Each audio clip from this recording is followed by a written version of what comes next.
Aspirin Team. Together to realize our dream.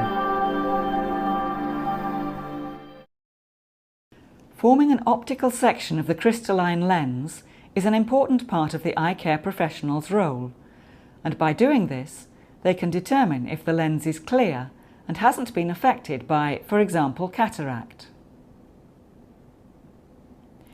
In order to form a lens section, we need to start with a thin slit and form a clear section of the cornea, as we have here.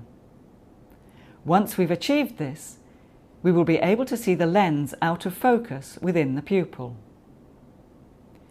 In order to focus the lens, we simply move the whole slit lamp forward, and we can see that this allows the anterior surface of the lens to be seen clearly in focus.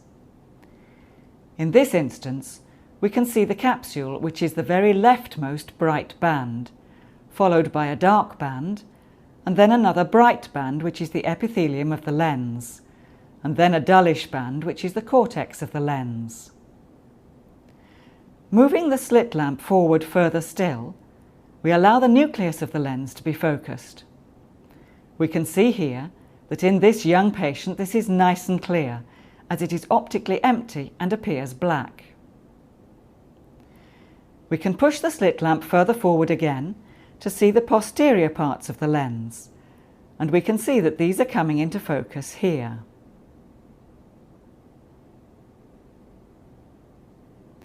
Sometimes, because the pupil is quite small, we might well need to reduce the angle between the observation and illumination systems, as we've done here.